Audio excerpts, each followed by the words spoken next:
Hey there. So, for the tens, if not hundreds, of Studio HFL fans, I'd like to say hello, welcome back. I would like to let you know that I've got some more interviews finally coming out.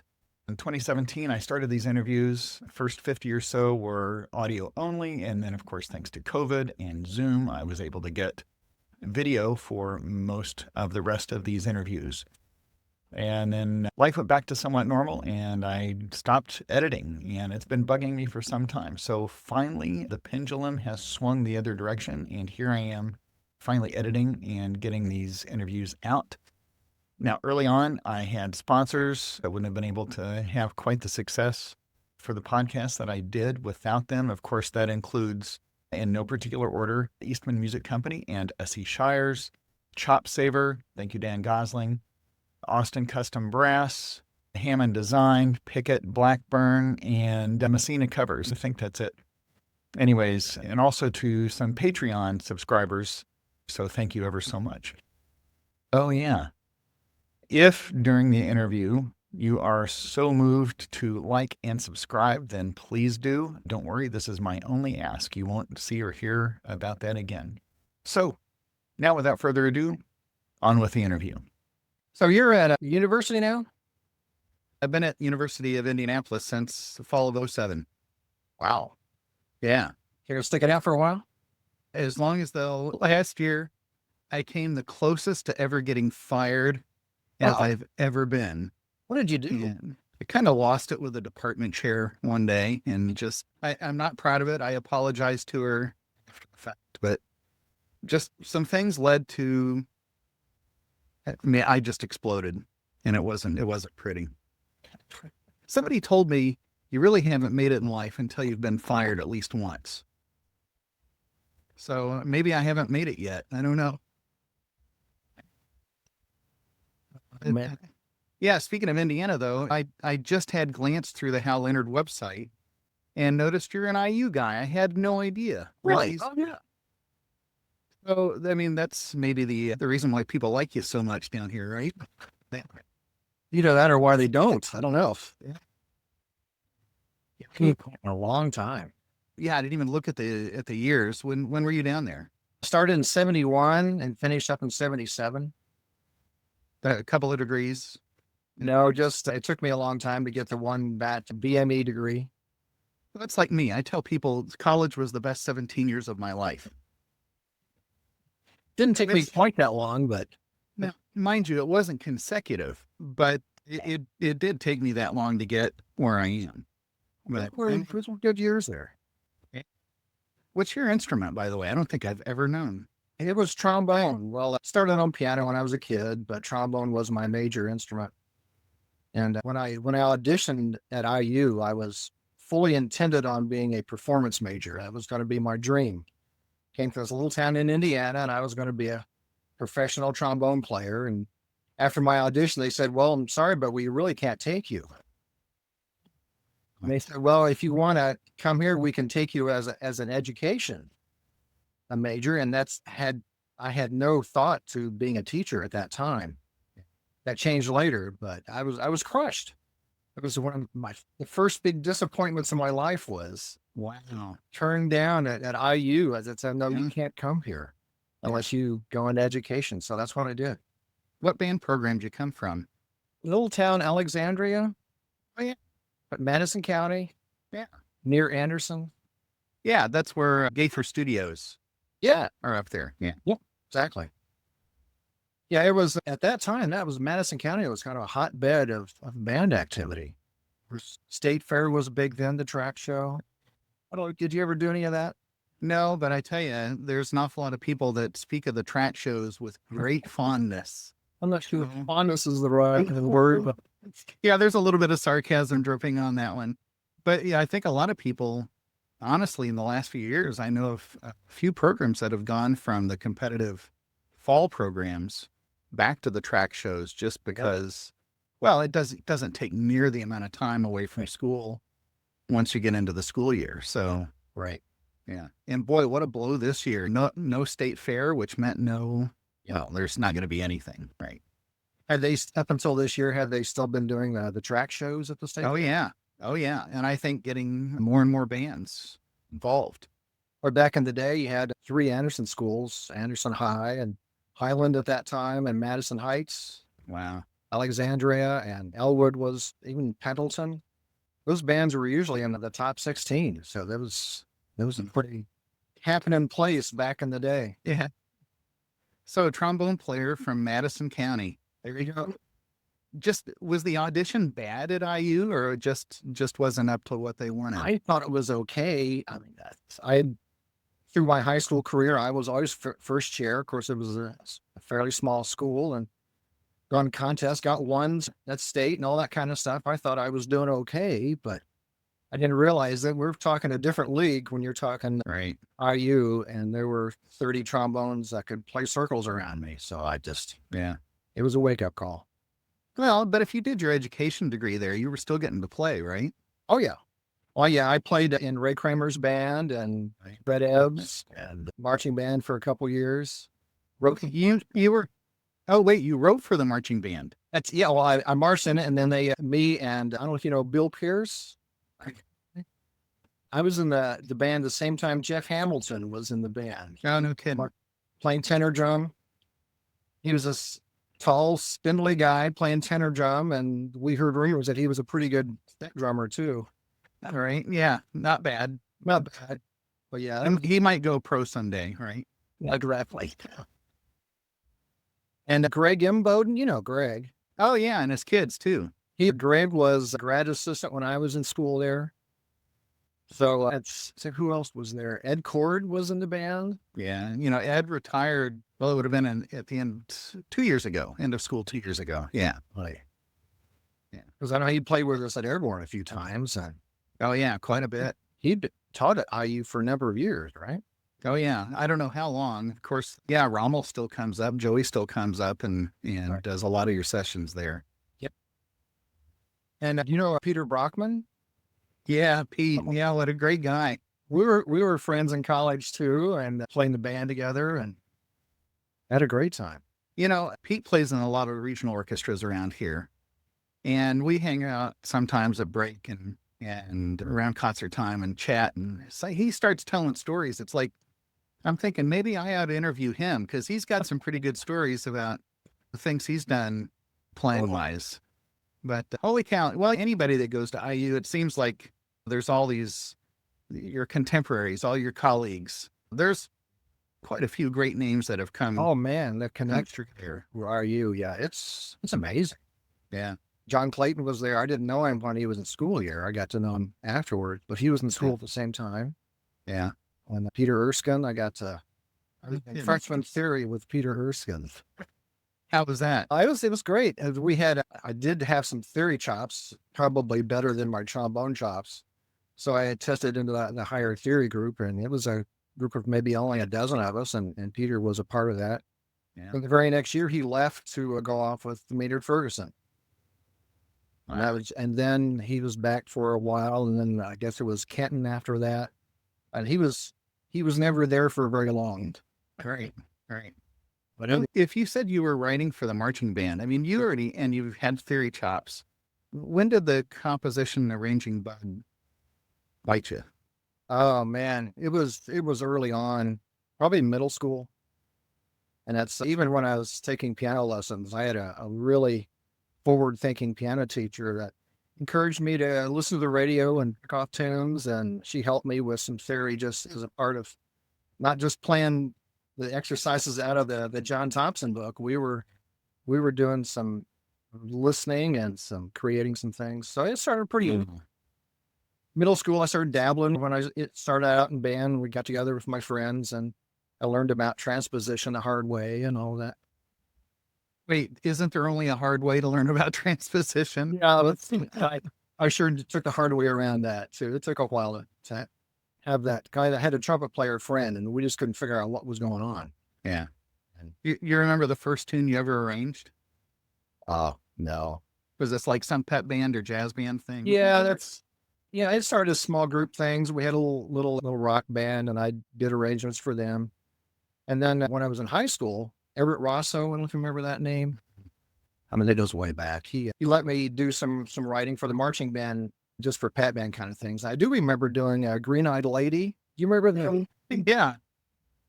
There was another tune, I can't remember what it was, but that was, the Green-Eyed Lady was one of the early Pat band tunes that I arranged way, way back. Is that in the Hal Leonard library now? No. Not by a long shot, no. Yeah. Okay, so it must not have been a difficult switch to go to education, right? I mean, No, not at all. It just was not something that I had thought about. I was, somehow had my heart set on being a professional player and really didn't have a realistic outlook of what careers were available. So yeah, but after starting in education and then getting to work with some of the bands in the Bloomington area, then I realized that I really liked working with kids. Yeah. And I saw some, I think it was a bachelor middle school in Bloomington that had really program in it. I always thought that, well, middle school kids just couldn't play anything and it was just controlled chaos, because that's kind of what it was when I was in school. Right. And I was a contributor to that chaos as well. But I always had this idea in my mind that, well, middle school kids really can't make music. They're just making noise. But I went to some of their concerts and I was astounded in musicality and what they could do as a middle school band. That one thing probably really turned me around to thinking seriously about education, that hey, I could do this. And I spent summers working with kids and teaching lessons. And the more I got into that, I really enjoyed it. So it was not difficult at all to make that switch. I could do this. It was fun. Well, had you even considered at that point, like once you got your teaching job, you would even start writing and arranging for those groups? Well, yeah, I'd always thought about that. And in the back of my mind too, was I thought, well, I could be a writer. Yeah, and again, not really knowing realistically what that takes and what that means. So even though I was in the education program, I did take private lessons, or I took composition courses. I didn't major in composition, but I studied with Bernard Haydn, if you know that name from way back. And No, I know Franz Joseph Haydn, but loves to be full after him. I don't go quite back that far. Donald Erb was on sabbatical from the Cleveland Institute, so I took some lessons from him for a semester. So I had this idea too that if I could just get a piece published, I'd have it made. That would be a career, with no idea that, well, there has to be some sort of demand or market or income stream. I just thought that magic of having the piece available in print, that would open the doors automatically. So I was writing atonal quarter tone string quartets, writing for bassoon multiphonics and prepared piano, and I had my career path set. Well, and wait a minute. So you had some obvious influences, right? I mean, these are Elliott Carter. I mean, you have Elliott Carter, George Crumb, of course, Stravinsky and Bartok, but yeah, I was reaching and looking for different sounds, and I still do that now, not to that degree, but I was searching for cool things. Frank Zappa, I was listening to Frank Zappa. And I was looking the other day for Meridian Arts Ensemble, and years ago they did an album, all Zappa tunes. Oh, really? Brass and percussion arrangements, really cool stuff. Wow. And I could only find a couple online on YouTube, but that's actually something I did with my group, which we're not touring anymore right now, but we did all classic rock covers. So, but you talk about growing up in the 70s. I did a bunch of Zeppelin arrangements and Pink Floyd, all the stuff. I mean, we're a little bit different in age, but we both grew up listening to the same music. Sure.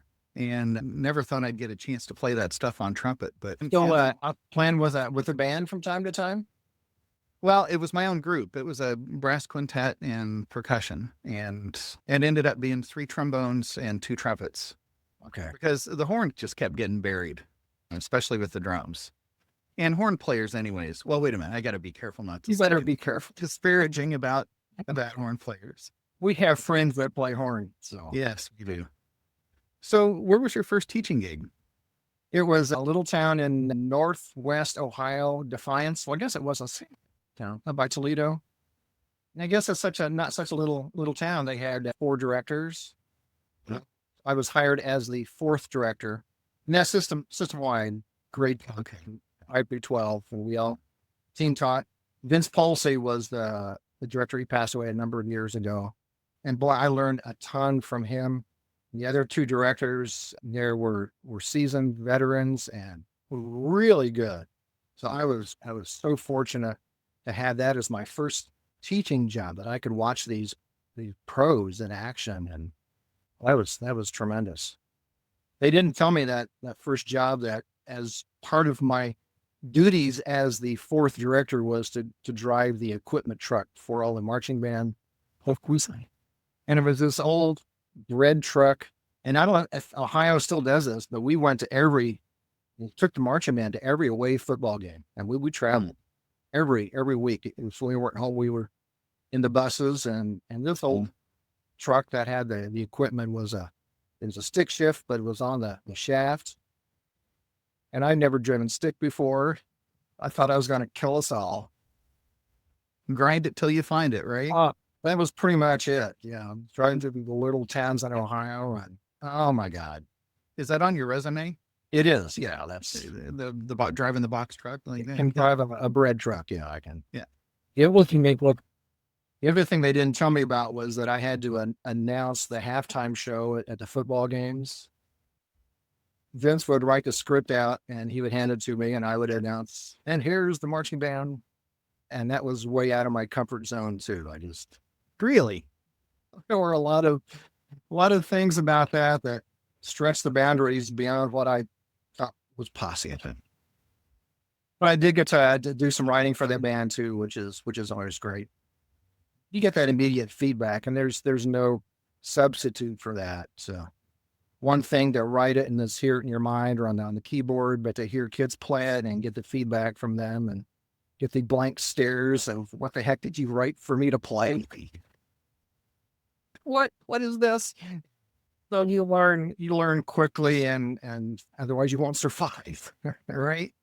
The other thing that job in Defiance, I was in charge of the beginners, the 5th and 6th graders, which was great. I love working with that age group. But they also had jazz bands in the 7th and 8th grade that met during the school day, which is unheard of. Right. And I thought, well, okay, this is the way it is. Didn't realize that how lucky I was. So I got a chance to work with middle school jazz bands, and I started doing arrangements for them too. So that was another great lab group that I had at my disposal to do some writing. Thinking back, like what arrangements had you been looking at and thinking? I'm thinking like Frank Foster, Sammy Nestico, some of those. Were there things like that you were trying to copy, or you had your own style in mind? Nestico for sure. I mean, it's the school. Defiance already had had a collection of Nestico pieces, and I couldn't believe how great they sounded, even though they were grade 2. And so I studied Sammy's stuff, and I had 3 notes on the piano. How does he get these cool chords from 3 notes out of the piano? Right. And you see so many writers that just overwrite the piano part and these thick chords. But no, he had such economy of notes. That was a real inspiration to look at that.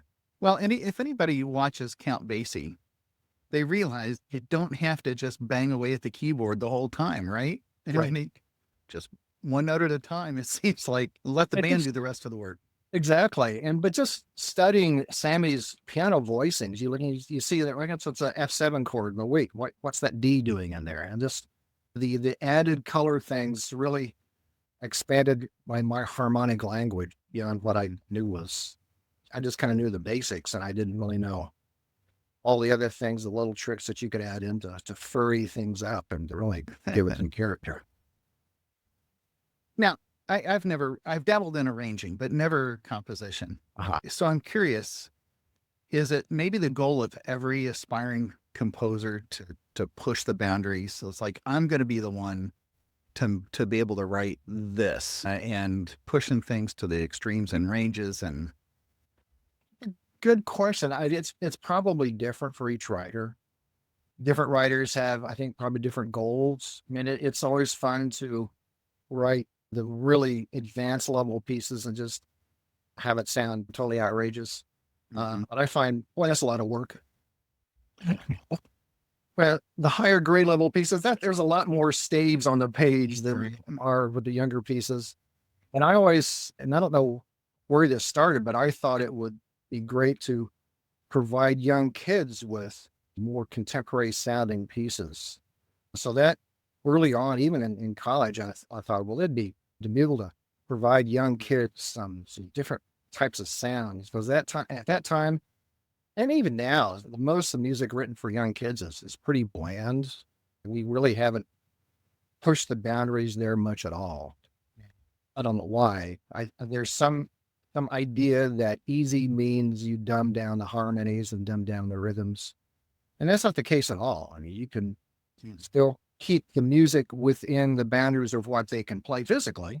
And there's no reason why it can't be interesting and a little edgy. And so that's one thing that I'd kind of focused on. I think each one focuses on what their strengths are and where their interests lie. But for me, it was the younger music that had that attraction. Can't we get these kids playing some really cool stuff that blows their minds? I've got a viola player friend here in town who has been arranging, and I don't know, Kathy Swayze. I don't know if she's with Hal Leonard or somebody, but she goes, I'm so tired of seeing, and she's a teacher as well, but I'm so tired of seeing all the viola parts being nothing but donuts. Yeah. Right. And so it was that spurred her on to start arranging and making sure that the violas had something interesting to play. Her band is second trombone. Yeah, right. And I think good for her, and then good for the kids too, because they're going to have a much more rewarding musical experience right. If the kids are bored out of their skulls in middle school, what's incentive is there for them to stay in band? Yeah. I think it's so important to grab them when they're young and give them something worthwhile and interesting to play. That's how we keep them involved. Well, of course, I'm part of your sessions here in Indy, and I played all three parts on some of those concert band things, and it's fun stuff. Brian Balmages is another one who I'm a big fan of because he writes, he doesn't forget about the second and third parts down there. And it's like, okay. Yeah. And Dan Galando, of course, Galando. Oh yeah. He, the longtime teacher himself, he's like, I wish I'd had these when I was teaching. And then I'm like, I wish I'd had these when I was in school. Yeah. And go on. Because it would have been a whole lot more fun. So, well, Defiance wasn't your only teaching stop, was it? No, I was there for 2 years, and we really put down roots pretty quickly there and made a lot of good friends. And our first child was born there, and so it was tough to leave, but opportunities came up. The one that we went to next was Greenwood, Indiana. No kidding. Yeah.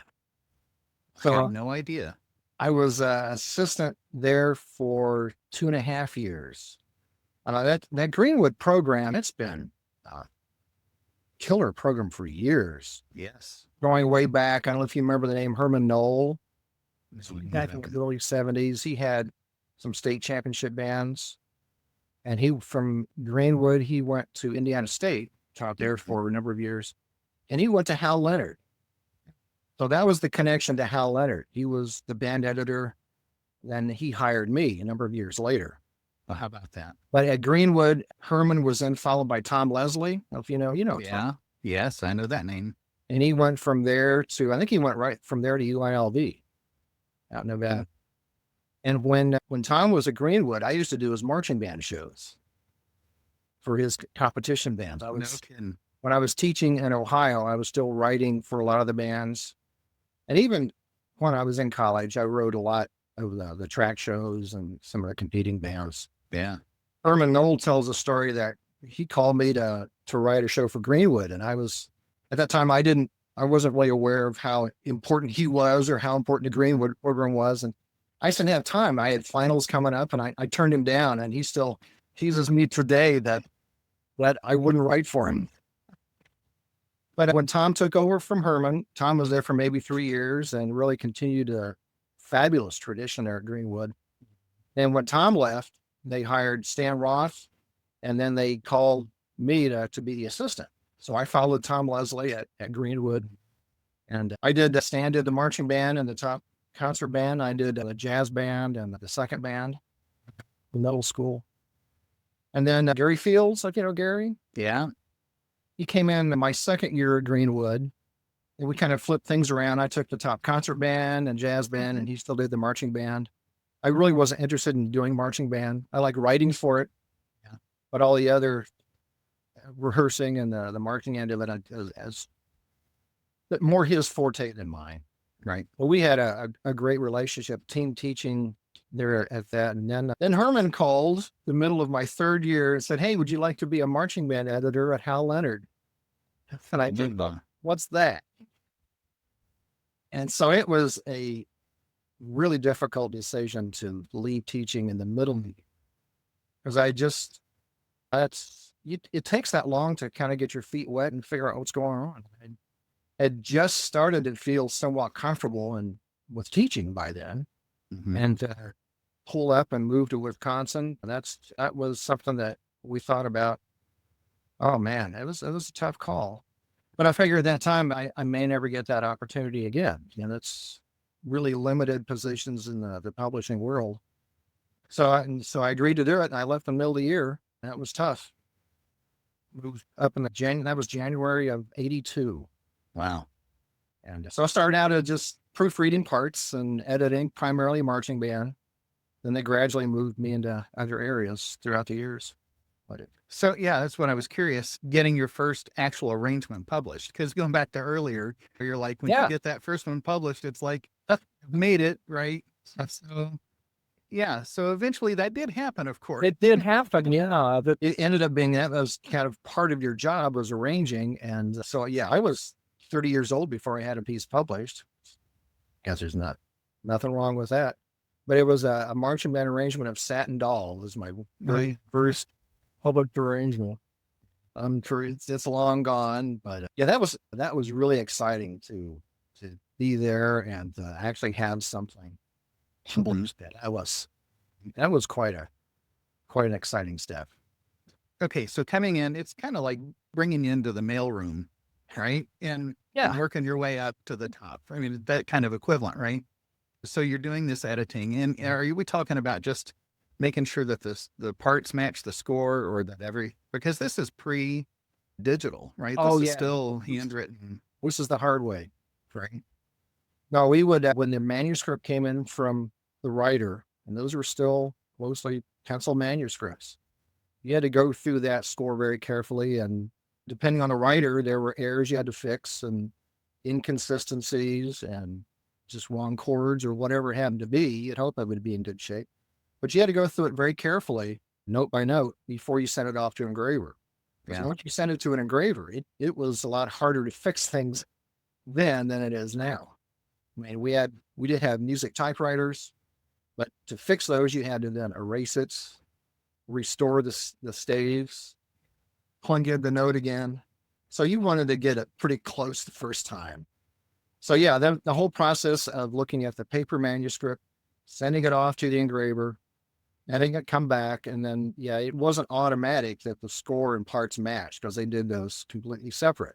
Right. So you had to proofread the manuscript against the score, and then you had to proofread the parts separate. So it was a pretty extensive system, not near as streamlined as it is now. Were you in those early days at that job, were you thinking I should have stayed in teaching? There were days.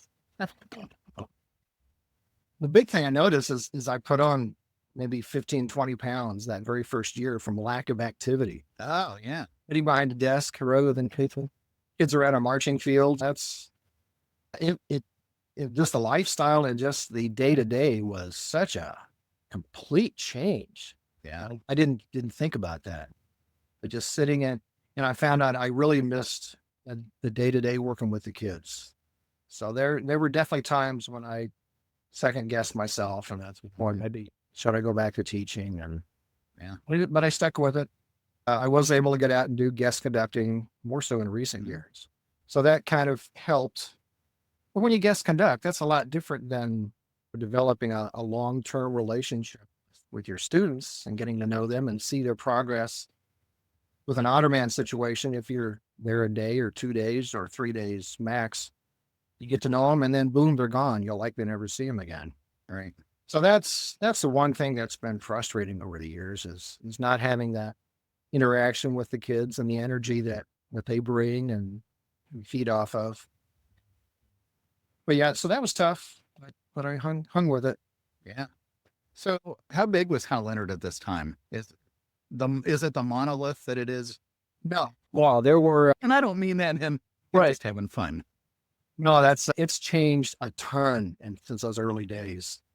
I started out, we had a couple weeks in Winona, Minnesota, where the company started.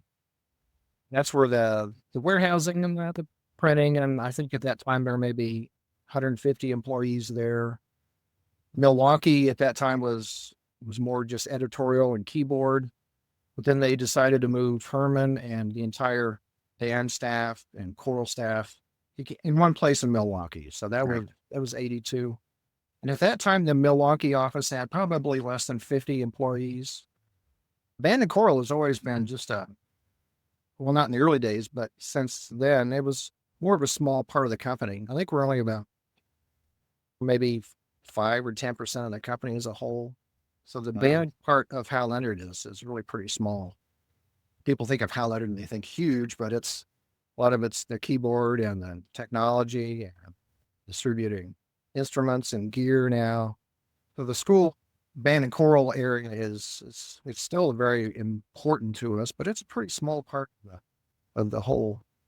But yeah, it's changed a lot over the years. I think in Milwaukee now we have about 150 employees. Well, before the pandemic, we've had to furlough a lot of folks, unfortunately.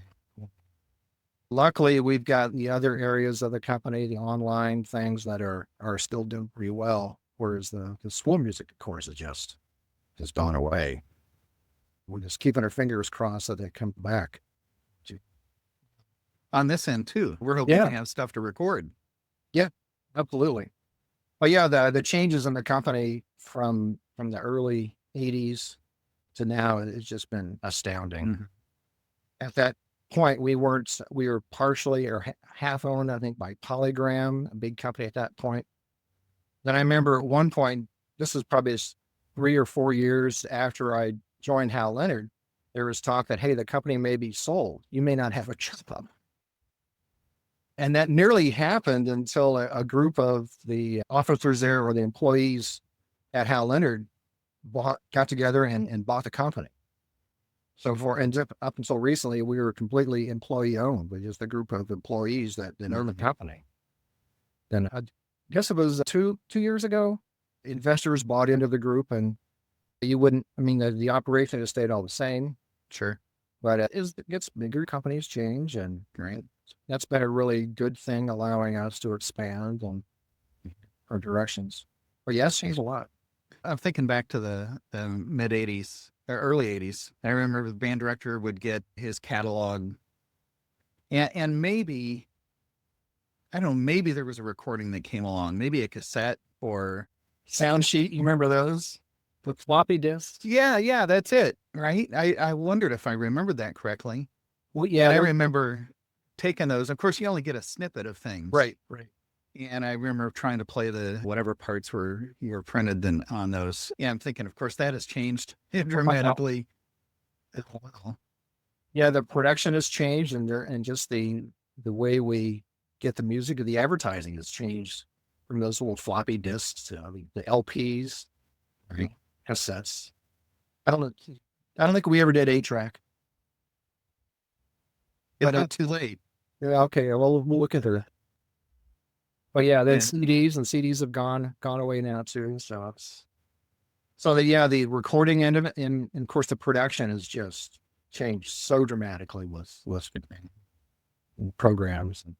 It's still tedious. People think you just hit a button and all the parts extract automatically and look perfect. And well, no, that's not the case. Still have to look at every part, every line, and goofy things happen. Yeah. So that the musicality and the process has changed if the mechanism and the programs have changed. So you still have to look at the music, and that part not changed. Right. So What's the catalog number up to for yourself? Like how many total pieces have you published? Oh my gosh. Well, if you're talking arrangements and compositions, I stopped counting at 500, and that was a number of few. And that goes back to the years when I was doing 30 marching band arrangements a year. It just, and those kind of don't count. I guess they do, but they kind of don't. I look more towards the original works now, which is more my focus now is the concert band. Wish I had more time to do jazz because I really enjoyed doing little emerging jazz pieces. It's probably 120, 130 original concert band works. Not arrangements. You're talking compositions, right?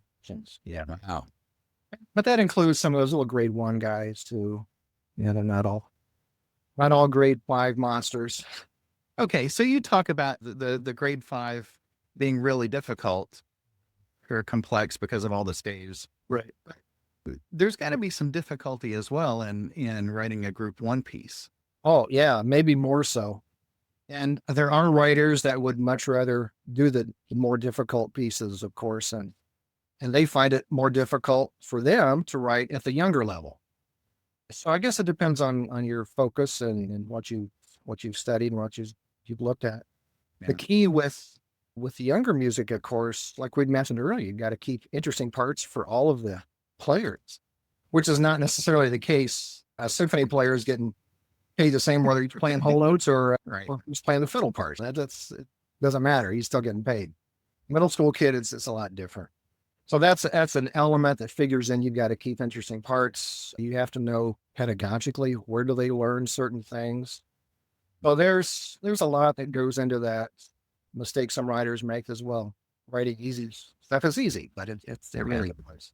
So I think 5 levels. If you got like 5 templates, a group 1 piece has to only include these things. You can't add a dotted rhythm or note until group 2. Yeah. Is it that sort of thing where? Somewhat, yeah. We definitely have templates for each grade level.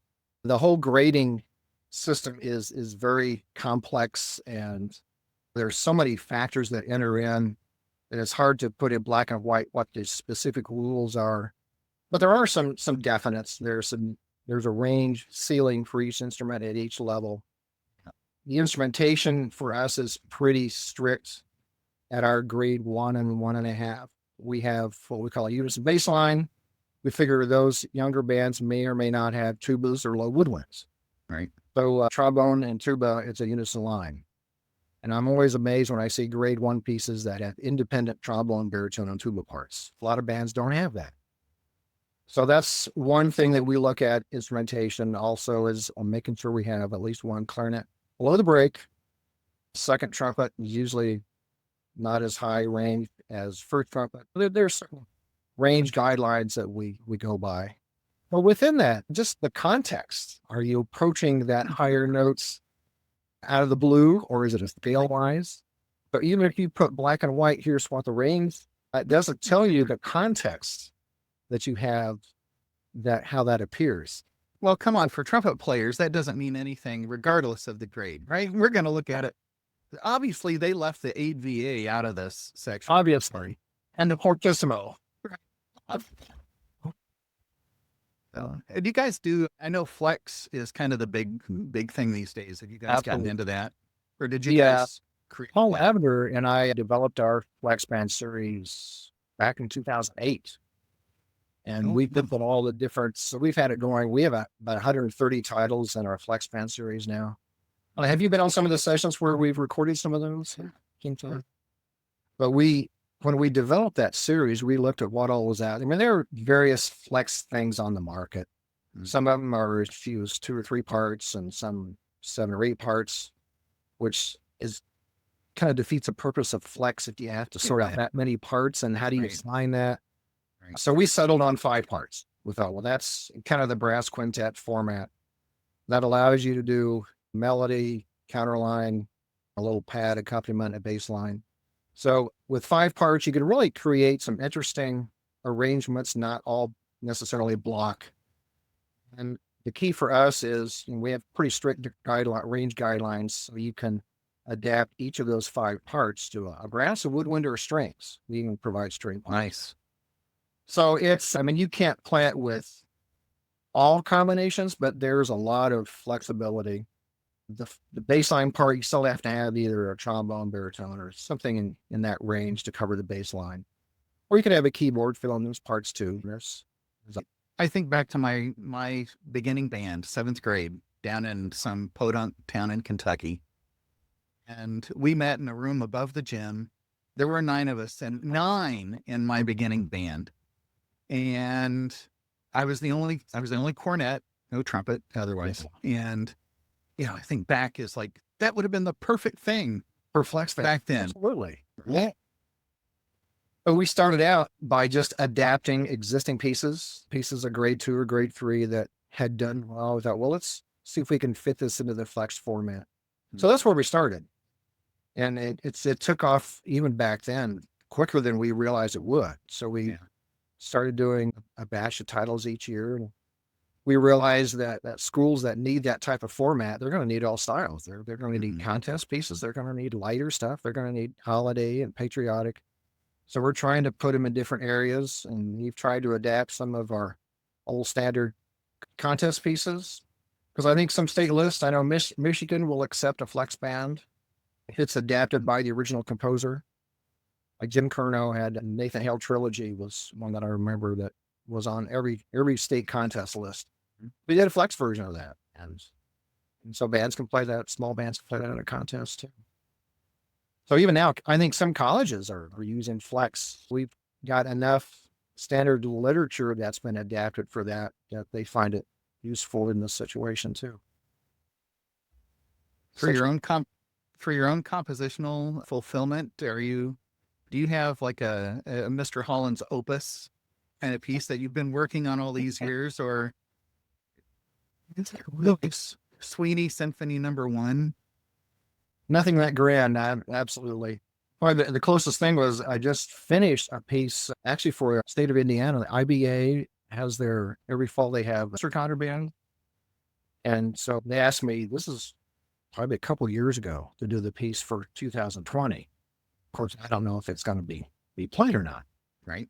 But so I had this tremendous lead time, and I was working. Do you know Pete Sampson? Down at Whiteland High School. Yeah. He's been my contact person for the IBA. And I early on said, I've always wanted to do an Irish. I do the younger Irish pieces, the Celtic Heron Dance, did a bunch of those.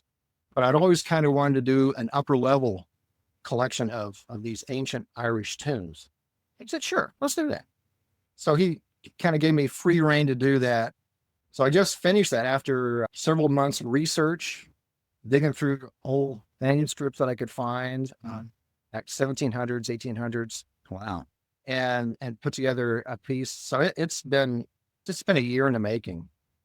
And I finished it about a week ago and finished all the parts and sent it off to Pete. And we're just going to keep our fingers crossed that we can play it.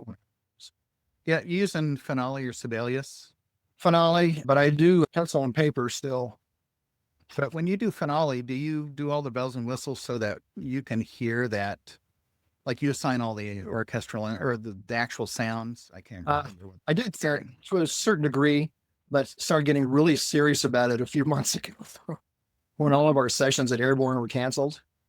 And we had our complete catalog of music works that was not recorded. Yeah.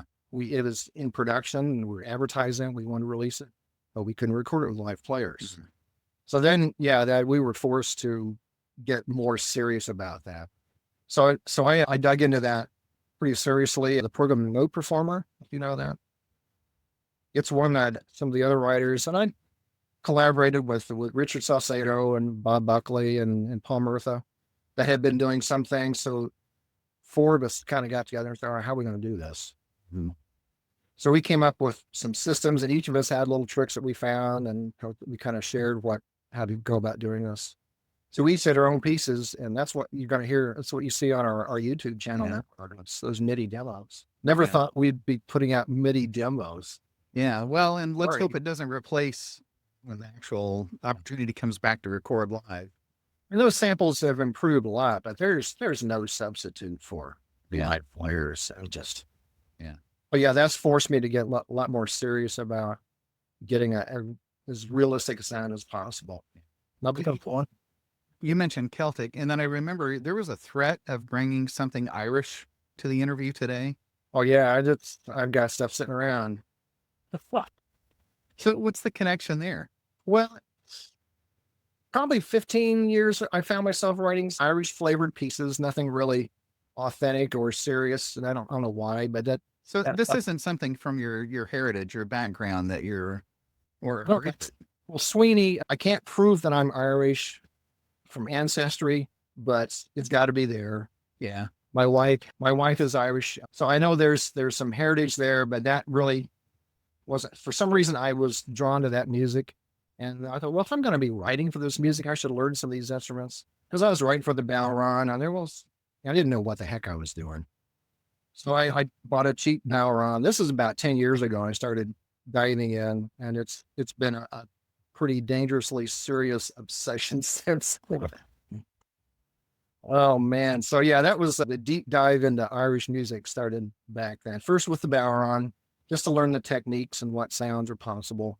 Right. Then I stopped writing for it because it's so complex. You can't really notate the different sounds, the left and right hands. And then I picked up the tin whistle and just learning tunes. So, well, I'll learn maybe half a dozen tunes so I can play along. Was Titanic the first one? No, I didn't do that. No. Strangely enough. That was probably, well, that and Riverdance is probably what got lots of folks into Irish music. Right. And that's not really what you think of as traditional. Right. These are tunes that go back hundreds of years. And we're fortunate here in Milwaukee. There are two, at least before the pandemic, there were weekly sessions that I would go to and sit in and play with some fabulous players. Fiddles and the uilleann pipes, the Irish pipes, wazookies and banjos and whistles and flutes. So I got seriously involved with that. And then an outgrowth of that started the Celtic Hair and Dance series. Some of the tunes that we'd play at sessions, I would hook a ballad and a dance tune together and do a little piece for beginning bands. So these sessions you were going to play, how were you learning the tunes? Were you just kind of jumping in? I cheated and actually looked up sheet music. That's kind of breaking the rules. Yeah. But a lot of these players are trained musicians on other instruments. And there are some still traditional musicians in Milwaukee that don't read music. They have unbelievable ears. They hear a complex tune and second time through they're playing it, third time through they pretty well got it down. Mm-hmm. So, I mean, there's no sheet music at these sessions. Right. But we'll play and I'll pick up and then later I'll go back and track down the music and say, oh, okay, that's what we're supposed to. It's like I'm too much a traditional classically geek people to learn. It's like, yeah, I'm thinking you would never send a music stand catalog to a bluegrass band, right? It's all by ear. Yeah. Just by generation by generation. Yeah, passed down. Yeah. Frustrating thing as a trained musician was I would try to find, all right, what's the authentic version of this tune? Because everybody plays it slightly different. And the more you dig back, and there is no such thing as the authentic version of the tune. It depends on the artist. It depends on the player or their region of Ireland that it came from. Right. There are slight differences. So that was frustrating for me I couldn't find the definitive, what notes do I play? What fingers do I put down? And it's not that way at all. It's just whoever you're with, you adapt to what their little inflections are of the piece. So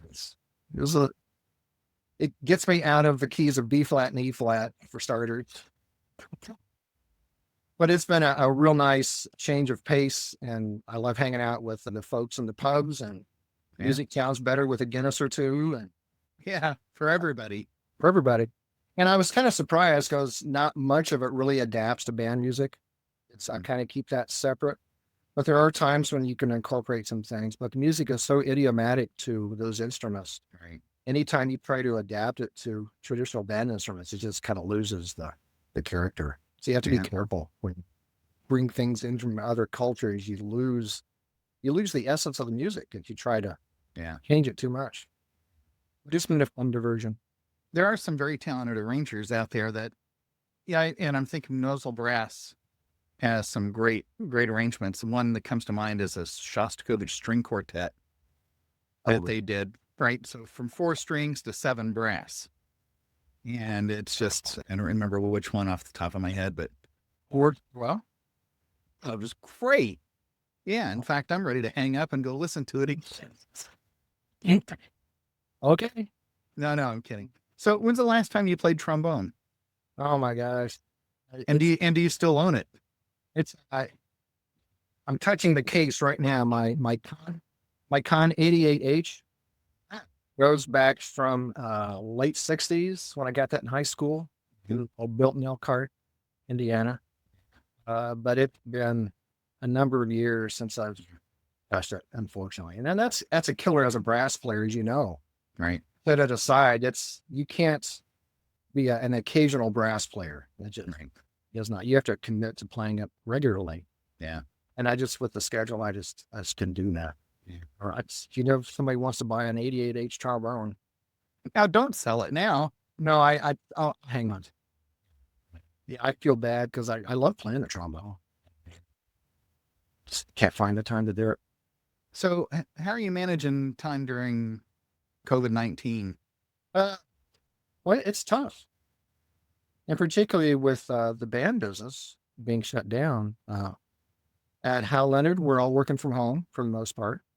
I mean, we're working with people around the country anyway. So not much has changed. And what we've done, at least in the short run, is finish off the pieces that were already in production. So we lost an editor, so I'm doing a lot of proofreading and editing now. So stuff that I didn't used to do until years ago. So I'm doing proofreading and correcting of parts, and then we are printing the pieces that we started that we were supposed to record back in March. So we get those out there, but otherwise I'm just working from home. It's hard to get inspired much to do any writing. Yeah. Although we're looking at doing some younger flex band level pieces, and I think that'll be exciting. Because I think before the flex band, it's been more in that middle grade. Most of them are grade 3, 2.5 to 3. I think even at the grade, for second year players, for example, could really use that format too. So we're looking at that and just keeping our fingers crossed that things will come back before too long. Yeah, I sure hope so. Without the drive time, I used to drive 40 minutes to the office, and so that was a lot of time in the car. So now I have more time to spend out in the yard, digging up trees and getting bit by mosquitoes. I do fishing whenever I can, so that's my therapy. If I A river or lake? I've got a little canoe, so I do both, but I try to find little out of the way places.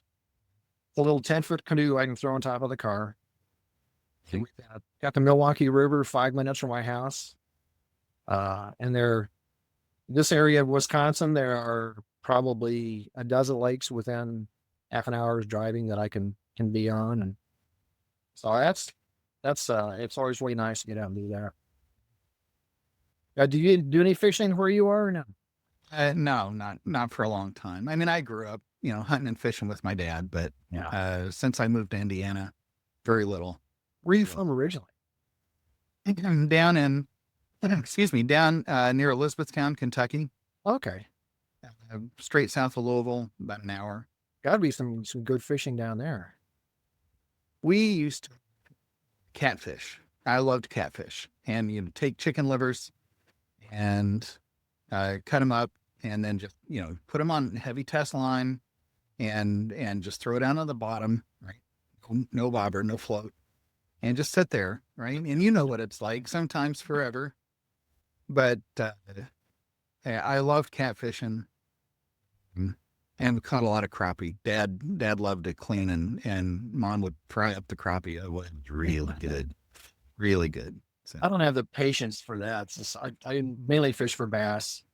So I'm always moving around, and I don't want to mess with cleaning them. So I just it's about being out and enjoying being outside. Yeah. Well, that was, I think, thinking now later in my dad's life, it was all catch and release. Yeah. That he got real tender-hearted towards the end, Well, you know, and it's like he would say, "I can't believe I used to hunt squirrels." Now he's got these pet squirrels that, he nails corn cobs to trees to feed him and that sort of thing. So you shoot him, now he pets him. Well, I'm editing all that out, by the way. okay. Jeff Conrad, right? Oh yeah. Serious. I've been out fishing with him a couple times.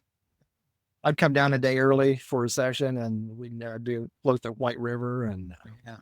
he's serious fisherman. Is he? I didn't know that. Oh yeah, Didn't know that. yeah.